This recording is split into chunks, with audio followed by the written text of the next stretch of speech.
Bibit tanaman cabai merupakan salah satu di antara faktor penentu keberhasilan dalam budidayanya. Bibit tanaman cabai yang subur, sehat dan pertumbuhan baik, tentunya akan memiliki potensi keberhasilan budidaya yang lebih tinggi. Maka dari itu, untuk mendapatkan bibit yang subur, sehat, dan pertumbuhannya cepat, juragan perlu melakukan pemupukan berkala selama masa pembibitan. Dan berikut ini, jenis pupuk serta cara pemupukan pada bibit cabai, supaya cepat besar pertumbuhannya, bibit sehat serta subur.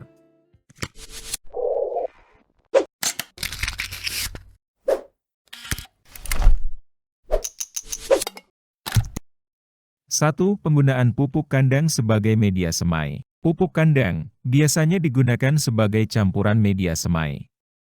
Karena selain dapat mensuplai unsur hara, juga dapat memperbaiki sifat tanah, baik sifat biologi, kimia maupun fisik tanah.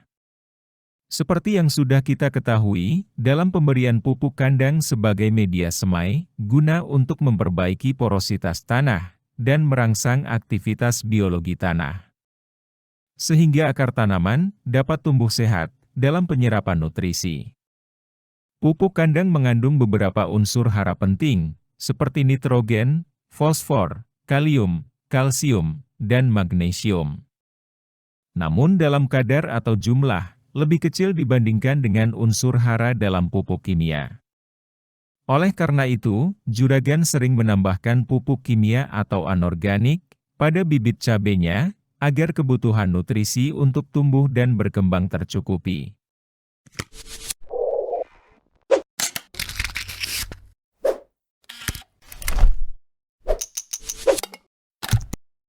Dua, pemberian pupuk NPK 16-16-16. Juragan bisa menggunakan pupuk NPK 16 dari Pak Tani maupun merek lainnya.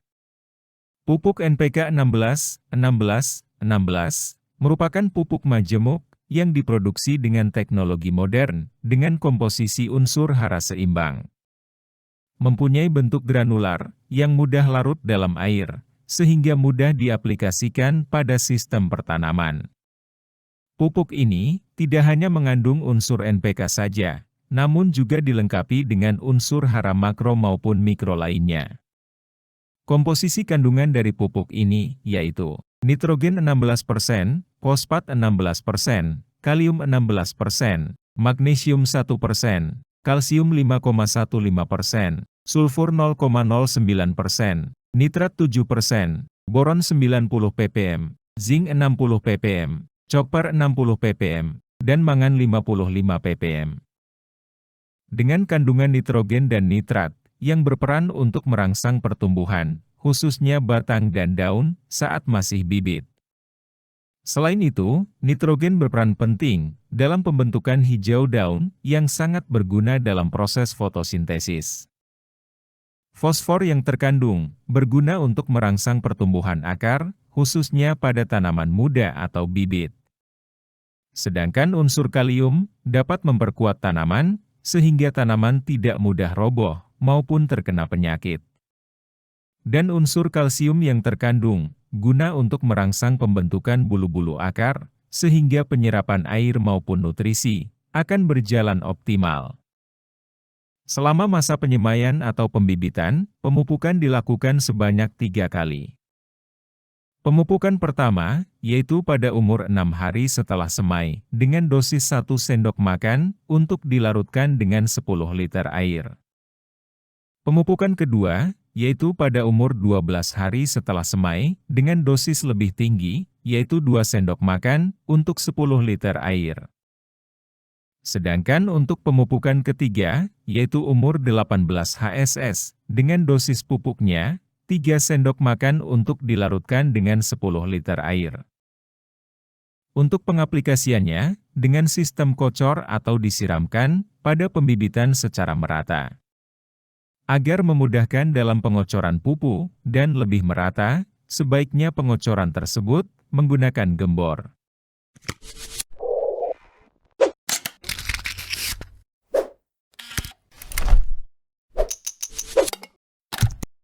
3. Pengaplikasian root moss. Pengaplikasian Rootmost guna untuk mendorong pertumbuhan akar, sehingga mampu meningkatkan penyerapan unsur hara oleh tanaman.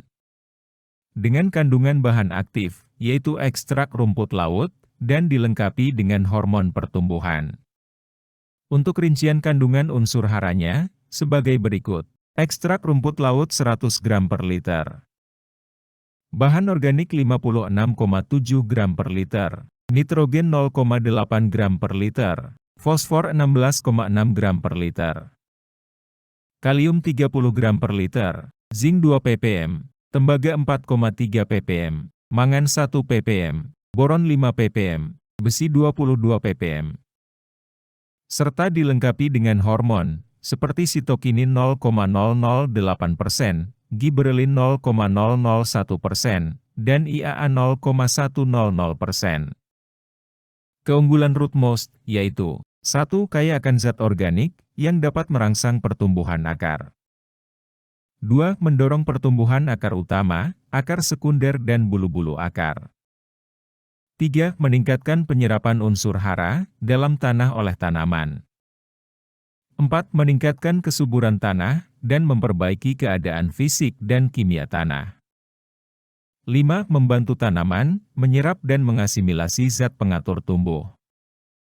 6. Meningkatkan ketahanan bibit tanaman ketika pindah tanam. 7. Mempersingkat waktu perendaman benih dan membantu proses perkecambahan. 8. Memperpanjang dan mempertebal akar, serta memperluas daerah perakaran. 9. Tidak beracun dan aman bagi lingkungan. Pengaplikasian Rootmost pada bibit cabai agar tumbuh cepat, dapat diaplikasikan melalui akar sebagai penyiraman, dan penyemprotan melalui daun. Penyiraman pada akar, dengan melarutkan 0,75–1 ml dalam 1 liter air, dan dikocorkan pada bibit tanaman cabai. Sedangkan untuk penyemprotan pada daun, dengan dosis 1 ml per liter. Pengaplikasian Rootmost dimulai sejak bibit berumur 7 hari dari penyemaian, dan diberikan dengan interval 7 hari sekali, sampai bibit siap pindah tanam. Demikian ulasan mengenai cara dan dosis pemupukan pada bibit, sehingga bibit cabai dapat cepat besar, subur dan sehat. Sehingga dapat memicu pertumbuhan dan perkembangan yang baik saat di lahan tanam, yang tentunya dapat meningkatkan potensi hasil buah cabai yang dipanen. Informasi kali ini cukup itu saja. Semoga membantu juragan. Sebelum meninggalkan video ini, jangan lupa tekan like dan subscribe channel ini, supaya tidak ketinggalan informasi menarik selanjutnya. Terima kasih dan sampai jumpa lagi di pembahasan berikutnya.